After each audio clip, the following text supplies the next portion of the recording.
Think back to your very first crush. What was it that drew you in? Their smile? Their sense of humor? Or maybe you can't even explain it. You just knew you liked them. That's attraction, and it's where every romantic relationship begins. And well, it's no surprise that love and relationships are everywhere in our culture. From Taylor Swift lyrics to Netflix rom-coms, stories about romance are some of the most universal in the world. Today we're going to look past the Hollywood version and explore the real communication patterns that shape how romantic relationships form, how they grow, and how they sometimes end. What are you doing? Drying my hands? Those are the decorative towels. You can't use them. Why? Because they're decorative. Then why are they out? Because they're decorative. That's literally the stupidest thing I've ever heard. That is disgusting. Can you please go do it in the bathroom? Why? I don't want to miss the dessert round. No, you do this all the time, and I'm constantly finding I don't know where that went. How wonderful life is. Now you're in my world. My world. It's my world. No, it is the world. And yes, those are some real things that if you're lucky, you'll also get to experience in your romantic relationships. As we look at intimate relationships today, I love this quote from Erich Fromm where he says, "Love isn't something natural. Rather, it requires discipline, concentration, patience, faith, and the overcoming of narcissism. Love isn't a feeling.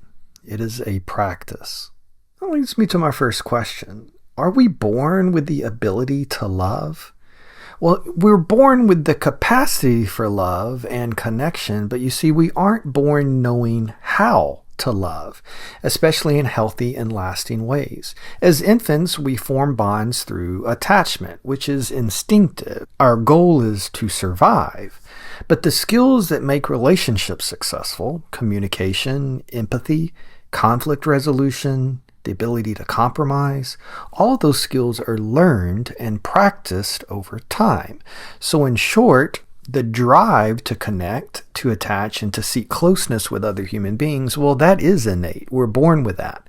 But the skills and the behaviors that sustain love, things like patience, trust, openness, equity, well, those skills and behaviors are learned. And that's exactly what makes Fromm's quote so powerful. Love isn't just a feeling that you stumble into. It's something that you practice and you grow into. Now, we've talked about other social relationships in prior lectures, things like friendships, how it enriches our lives. But today we're talking about the most intimate of intimate relationships, and that is often with a romantic partner. Forming romantic relationships, well, that is nearly a universal human experience. Across the world, across culture, we all seek out romantic relationships. Some 95% of us will marry at least once in our lifetime, and many who don't will have at least one significant marriage-like romantic relationship. You see, every culture in the world has romantic relationships, but they don't always look the same. Some couples choose to be exclusive. Some relationships are based on love, others aren't. Some are between partners of different sexes. So while there are patterns, there's also a lot of variation in how people experience romance. When we talk about how romantic relationships form, though, we have to start with one simple truth, and that's attraction. You see, attraction is what first pulls people towards each other. Now, attraction isn't always just about looks, even though that's often what most people think of first. Researchers describe attraction in three main types. The first is physical attraction. So yeah, appearance does matter. It's the first thing that we see. It's the way someone looks, their style, even their body language. All of those things can make us take notice. Now, the second is social attraction, and that's when you like someone because of their personality. Maybe they're funny, kind, or easy to be around. You might even say they've got a little bit of riz, that modern word for charisma. Or they have the ability to talk smoothly and make people want to be around them. The third is task attraction, and this is when you admire someone's skills or their abilities. So, for example, you might be impressed with how hardworking a classmate is or how talented someone is on a sports team. Many relationships actually start with more than one of these types of attraction happening at once. And we see that in the fact that physical attraction might spark our initial interest, but it's the social attraction that often determines whether that relationship continues. You see, humans are pretty surface level when it comes to physical attraction. Other people catch our eyes and we are interested in them, but once we talk to them and get to know them, well, if there's no social attraction there, then that relationship doesn't take root. Task attraction can also grow over time as we see the dedication or talent that someone puts into something. And that can depend on context, school, workplaces, teams, or online communities. One type of attraction might be stronger than the other. Here in Mauritania, beauty isn't thin, it's fat. And fat doesn't just mean curves, it means force feeding. For young girls, even under the age of 10. Throughout history, societies have defined beauty in extreme ways. Neck stretching in Southeast Asia, teeth blackening in Japan, and foot binding in China. For centuries, being full-figured was actually the global standard of beauty. But here, this ancient preference has evolved into something much darker. It's called le bleu, and it still happens today. In a country with little opportunity, marriage isn't about love. It's about survival. 22% of Mauritanian women were force-fed when they were young. A fat daughter is a desirable daughter, and for many families, that means food on the table, a future, security. It's more attractive, the fat woman than the skinny one. Now that clip is from a YouTube video called The Culture That Worships Obesity. And it highlights the fact that attraction looks different depending upon the cultural context of where you live. I'll link that video in the supplemental module of this week's materials in case you'd like to learn more. Let's pause for a second and talk about something you've probably heard before, and that's the idea of having a type. People say things like, "Oh, she's definitely my type," or "I always go for guys like that." But what does that actually mean? A type is really just a pattern. It's noticing certain traits, maybe looks, personality, or even lifestyles, that you tend to be drawn to again and again. That bad boy persona. Some people consistently go for partners who look a certain way, and other people are always drawn to people with a sense of humor. Some people admire drive and ambition more than anything else. So where do these types come from? Well, part of it is biological. You see, humans are often drawn to things like symmetry, confidence, and signs of health. Those cues are hardwired. It's part of our core biology. Another part, though, is cultural, what we see in movies, TV, or social media. Well, those things shape our ideas about who's attractive. Think about celebrity crushes or fashion trends, how they shift over time. Those cultural messages shape what we see as desirable. And then there's personal experience. So our past relationships, family dynamics, and role models all leave an imprint on what feels comfortable or exciting to us. Now here's the interesting part. Some people stick to the same type for years while other people change.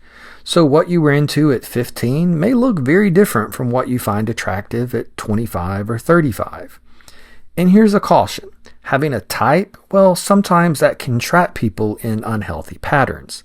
For example, if you keep picking partners who are exciting but unreliable, that might feel familiar to you, but it may not lead to a healthy relationship. So yes, people often do have a type, but it's not fixed. It can shift over time, and it's important to recognize when your type is helping you find a good match and when it might actually be holding you back from a healthy, happy relationship. When we talk about how romantic relationships begin, it's not just about who's around us, it's about who we notice, and that's where selection and salience come in. Selection is just the process of focusing on certain people or traits while we ignore others. So we can't pay attention to everything going on around us at once. So we select what stands out. In relationships, this might be someone's smile, their sense of humor, or their confidence. But what really determines who we notice is salience. And salience is just what makes something noticeable or meaningful to us. Maybe someone has a big laugh that draws our attention, or maybe they stand out because they're different from everyone else in the room. Or maybe it's because they share something relevant to you. They're wearing your favorite team's jersey, or they're quoting a TV show that you love. Together, selection and salience explain why notice one person out of 100 others. Attraction doesn't always follow a checklist. It starts when something about someone becomes salient enough to us to catch and hold our attention.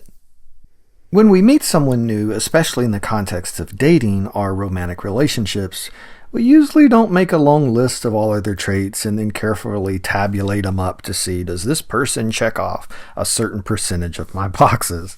Instead, we form what's called a gestalt, and a gestalt is a general impression of that person, and it's either positive or negative. Here's how it works. We notice just a few traits. Maybe the person has a nice smile, a friendly tone, or they make a funny joke.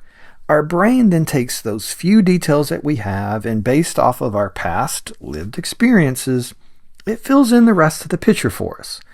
That first impression becomes our gestalt. If it's a positive gestalt, well, we're more likely to overlook any small flaws and give that person the benefit of the doubt. But if it's a negative gestalt, we tend to focus on their mistakes or assume the worst about them, even without much evidence. The important thing to remember here is that gestalts are quick and powerful, but they're not always accurate. Once we form them, they can be really hard to change though, which is why first impressions matter so much in romantic attraction. The impression you create is affected by the way you look. We tend to think beautiful people are more intelligent, popular, confident, and better at everything from their jobs to flying a plane. Meet Ruth and Rebecca. Rebecca's classically attractive. Ruth's more on the plain side.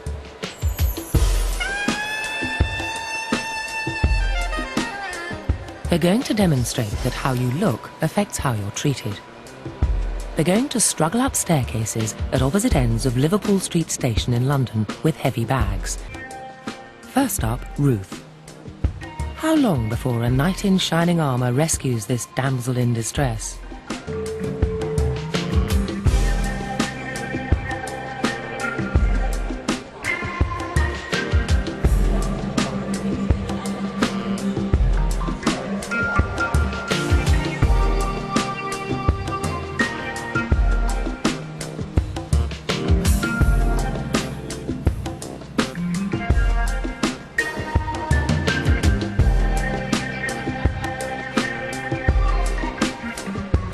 Oh, that's so kind of you.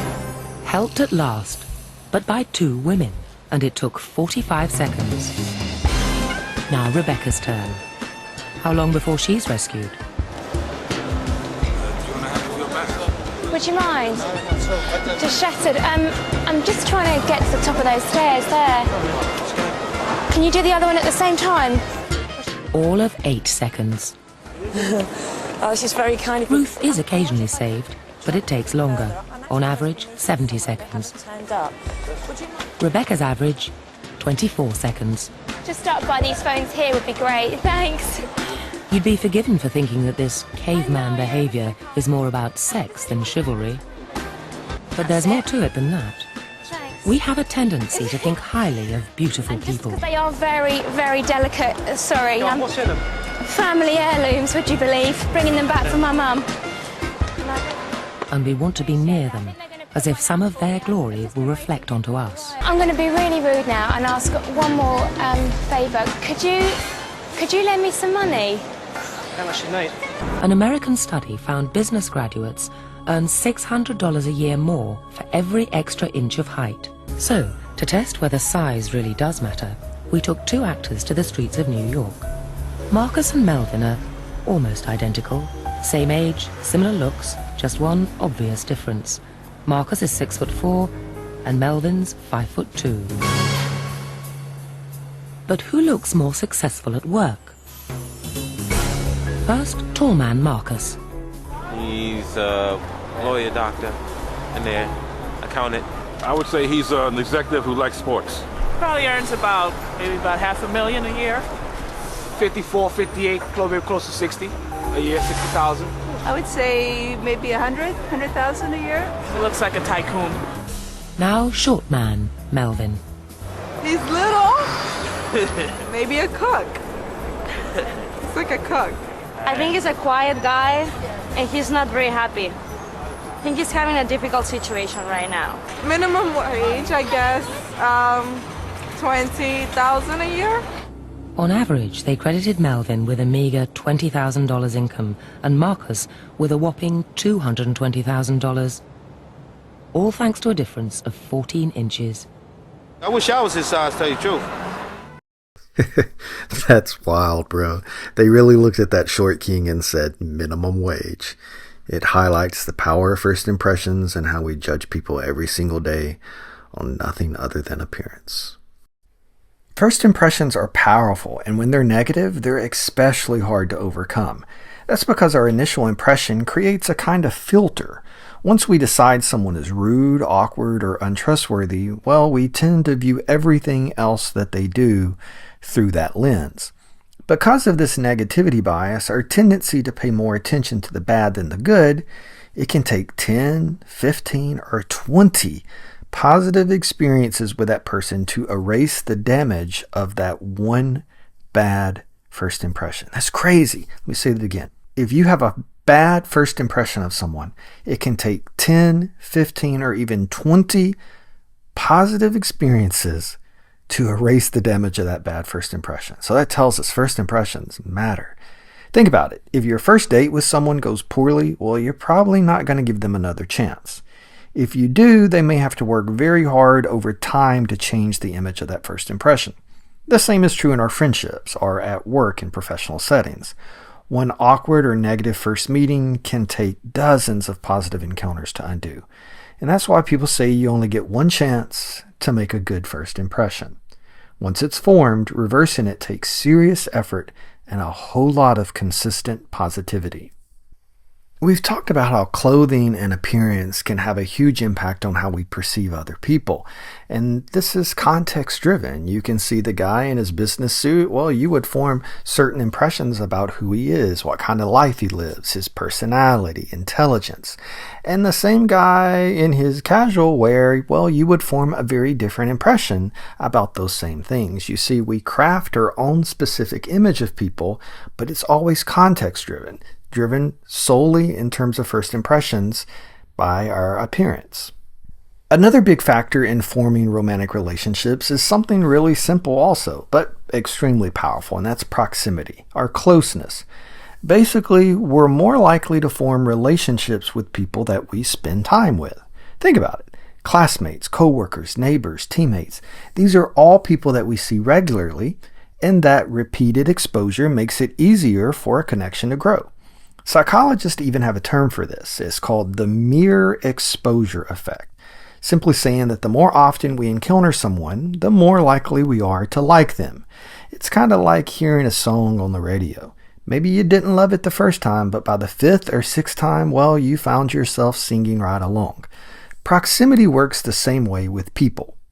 Now, in the past, proximity meant physical closeness. You had to literally be in the same place to get to know someone. But today, proximity also includes digital closeness. Social media, texting, even online gaming. All of those environments can create the same type of repeated interaction, and that does help build attraction. Someone you've never met in person might still feel close to you if you interact with them daily online. So whether it's sitting next to someone in class, seeing them at work every day, or snapping them on social media, proximity increases the chance of forming a relationship. Simply put, the more we cross paths with someone, the more opportunities there are for attraction and connection to grow.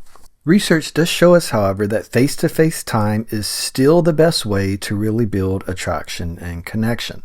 So proximity doesn't guarantee that you'll like someone, but it does give you the chance. Without it, it's much harder for relationships to even start or maintain. And that's why a lot of people aren't successful in long-distance relationships. Another big reason people are attracted to each other is similarity. And you've probably heard the saying, birds of a feather, well, they stick together. They flock together. It basically means we like people who are like us. When someone shares your interest, your values, or your sense of humor, well, it's easier to connect with them. Think about how much easier it is to talk to someone who loves the same music you do, who roots for the same sport team, or laughs at the same TikToks. That similarity makes conversations flow and helps people feel comfortable. It's not just about hobbies either. It can be deeper stuff like sharing the same goals in life, the same belief systems, or having similar outlooks on life. All of that makes it more likely that you'll feel a spark. Now, couples don't have to be exactly alike, but having things in common makes it a whole lot easier to click and then keep the relationship going strong. Now, while similarity helps us connect, sometimes the opposite is true too, and that's where complementarity comes in. That just means that two people's differences actually balance each other out in a way that works. Think about it like a puzzle piece. One piece might have a gap and the other piece has a shape to fill in, and together, well, they make a complete picture. In relationships, this might look like one person being very outgoing while the other person is more reserved and quiet. But together, they balance each other out well in social situations. Maybe one partner is super detail-oriented and organized, and the other person is more spontaneous and adventurous. Those differences can create harmony because each person brings something to the relationship that the other person doesn't. Now, it is important to note, not all differences are complementary. If one person's strength feels like control, or if differences can cause constant conflict, well, that's not complementarity, that's incompatibility. And the key is whether the differences support and enhance each other. So while similarity often brings people together, complementarity can make a relationship feel exciting and balanced, as long as those differences work in a positive way. Now, while complementarity can help two people balance each other out, the flip side is incompatibility. And this is when differences don't create balance, but instead they create tension or conflict. For example, imagine one partner loves going out every weekend, while the other person is a homebody and they like to stay in. If they can compromise, well, that's fine, but if neither partner is willing to bend, that difference can turn into frustration. Another example might be values. If one person wants children but the other one doesn't, that's not a small difference. That's an incompatibility. Now, incompatibility also shows up when people mistake excitement for long-term compatibility. At first, opposites might attract, but over time, big differences, especially in lifestyles, values, or priorities, can become roadblocks. Instead of completing the puzzle, the pieces keep clashing. It's important to recognize that incompatibility doesn't mean that two people are bad. It just means that they may not fit well together in terms of a romantic relationship. Sometimes incompatibility can be worked through with communication and compromise. Other times, though, it's a sign that the relationship just isn't sustainable. So while complementarity is about differences that enhance a relationship, incompatibility is about differences that eventually pull people apart. When we first meet someone we're interested in, there's always a lot that we don't know about them. Do they like me back? Can I trust them? Are we really compatible? That uncertainty can feel uncomfortable, so we naturally try to reduce it. And this is what communication scholars call uncertainty reduction theory. And the idea is simple here. People want predictability, and they want clarity in new relationships. So we use different strategies to learn more about the other person. Sometimes we use passive strategies, like just watching how they act in class or around friends. Other times we use active strategies, like asking a mutual friend what they know about the person, what kind of person they are, what do they like. And then we have interactive strategies where we go straight to the source. We text the person or we ask them questions. We start a conversation with them to directly reduce the uncertainty. Every step in reducing uncertainty helps us decide, well, do we want to move this relationship forward? And that's why the early stages of dating or friendship often feel like detective work. We're gathering information and we're trying to predict what kind of person that other person is, and whether or not we should invest more of our time and energy into growing that relationship. So uncertainty reduction theory explains why communication is so important in the early stages. It's how we turn strangers into potential partners. Now, here's something that people really struggle in, and it doesn't matter how young or how old you are. Moving a relationship forward from friendship into romantic partners is difficult. It's like becoming exclusive, meeting families, or talking about the future. Well, those things are scary, but communication makes it easier. The first step is to be clear and honest with a person. Don't play games. Don't waste their time. Don't drop vague hints. If you want something more serious, well, say it. I really enjoy what we have together, and I'd like to take the next step. Timing matters too. Pick a private, calm moment where you can both feel comfortable, not in the middle of a fight or in front of a crowd.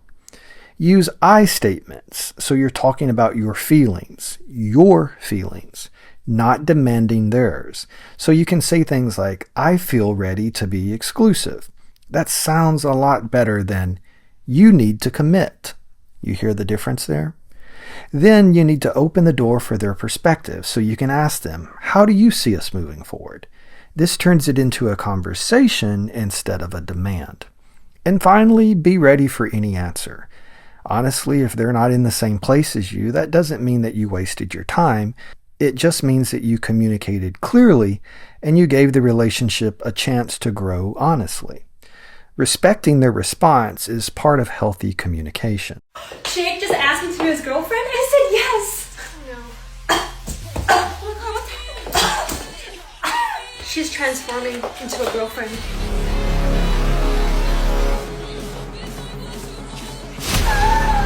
Sorry guys, I don't think I can hang out tonight. I have to hang out with my boyfriend. You lost a good one. What are you doing? Follow her. Block her. Hey, where are you? Like, what would you even do? You got them to say yes. Well, welcome to life with a boyfriend or a girlfriend, and the unique challenges that brings. You thought the hard part was finding someone. Wrong.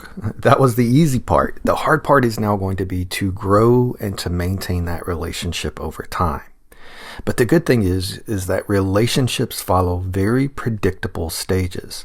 Communication scholar Mark Knapp developed what's known as the relational development model. And in it, he explained that relationships usually grow and sometimes decline in a series of steps that follow a fairly predictable pattern. Now, these stages don't always happen in a straight line, and not every relationship will go through all of them. But the model gives us a useful way to understand how connections form, how they change, and how they sometimes end. But let's talk about how relationships actually start. Knapp called these the coming together stages, kind of like levels in a video game of dating. Each stage gets a little bit more serious and harder as you progress. The first stage is initiating, and that's the very first step. This is just when you say hi, you make eye contact, maybe you smile at someone. It's basically just letting someone know, hey, I'm over here, I exist, I'm a friendly person, I find you attractive, let's talk. The second phase is experimenting, and this is where the small talk comes in. You're going to ask questions like, what kind of music do you like? Or do you play any sports? It's a kind of like testing the waters just to see if you vibe with that person. You want to make sure they don't give you the ick. The third stage is intensifying, and now here's where things start to get a little bit more real. This is where you spend hours on the phone talking to each other about anything and everything.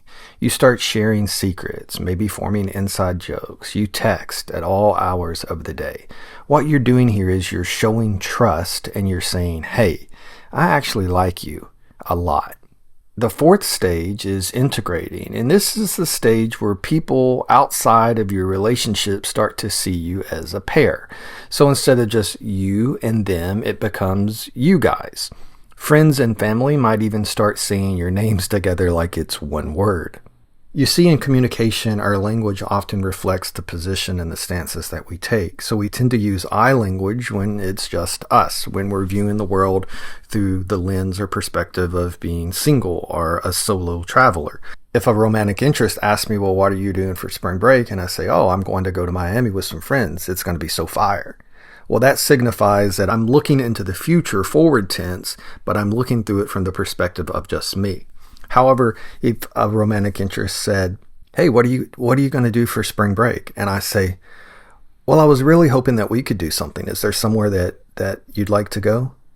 Well, that language changes everything. You see the difference there from I language to we language signifies that your perspective on life has shifted. You're no longer looking at it from this solo perspective. You're looking at it from the perspective of thinking about the other person because you are envisioning a future with them. So your language moves towards inclusivity. If you're on the other side of that and you're the romantic partner and we pick up on these cues, trust me, we do. When someone says I, you get that feeling like, oh, maybe they're not that into me or we're not that serious yet. But when you hear them say, I was hoping we could do something, it makes your heart flutter. It really starts to strengthen and deepen that feeling of attraction that you have towards them, because you're like, they're into me. This is working. And maybe you start to let some guards down. It's a really cool process that follows a very predictable pattern. So we often see that shift from I language to we language during the integrating stage of Knapp's communication model. This also is the stage that a lot of people will expand their relationship, maybe with deeper activities, or this is also the phase where a lot of people will deepen their bonds with sexual interaction. And sex, well, that releases additional hormones and chemicals in the brain that make you view that person in an even more positive light. So it really is a cycle that just starts to really deepen your connection with each other in this integrating phase. This is when your lives start to blend together. This is when they leave clothes at your house, when there's a toothbrush in your bathroom. This is where it really gets serious. Coincidentally, this is also where couples start to have some issues, because conflict naturally arises when you go from two individuals into more of an integrated unit, and you have to work through that. We'll talk about some techniques for that in an upcoming lecture. Finally, the last stage that we look at here is bonding. And bonding is a public commitment, like getting engaged, getting married, or otherwise making it clear to the world around you that, hey, our relationship is here for the long term. Knapp also said that relationships don't always keep moving forward. Sometimes they shift into the coming apart side. We'll talk about coming down the ladder of relationships dissolving in the next lecture. But the goal in Knapp's model is to stay at the top and stay in that happy zone. So the important thing to remember is that not every relationship will go through all 10 stages. And they don't always move in a straight line. People think that they get into a relationship and it's smooth sailing straight to marriage. It doesn't work that way. You're going to have trials and errors along the way. Some couples will skip stages and some will move backwards. And some people stay in one stage for a long time. And that's okay, because every relationship looks different. But Knapp's model helps us see the common patterns in relationships and how they develop, and sometimes how they unravel. Love feels magical, but there are actually a lot of reasons behind why we fall in love with someone.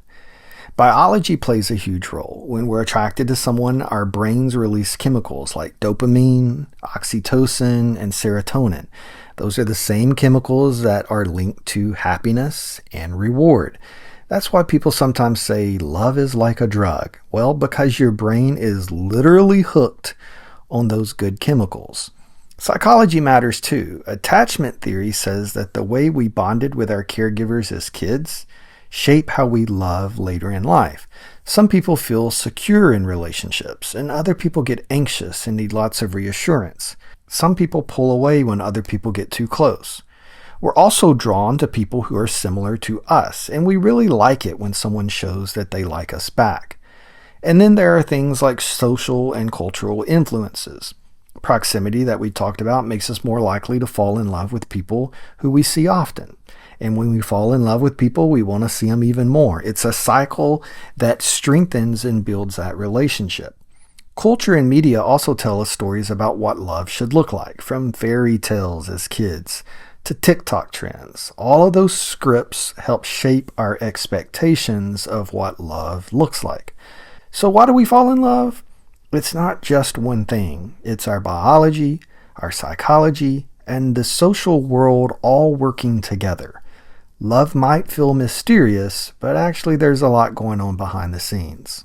Psychologist Robert Sternberg came up with something called the triangular theory of love. He said that love has three main parts: intimacy, passion, and commitment.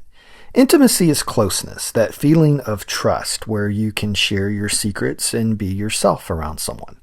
Passion is the spark, that physical attraction and excitement you get when you see someone.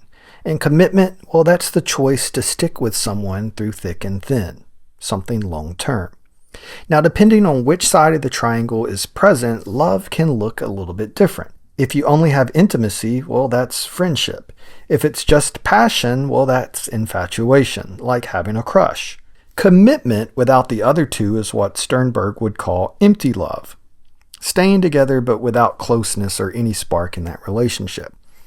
When you combine intimacy and passion, you get romantic love, lots of connection and attraction, but maybe not long-term plans yet.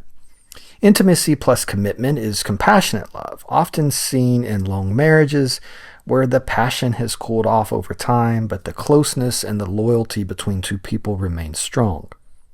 Passion plus commitment is fatuous love, like when people rush into engagement without really knowing each other. And the strongest form, according to Sternberg, is consummate love. And that's when intimacy, passion, and commitment, all of those are present. And in those instances, then the triangle is fully complete. What's cool here is that relationships can shift. Passion might fade, intimacy might grow, commitment may change. The triangle helps us understand that love isn't just one thing. It's a mix that changes over time.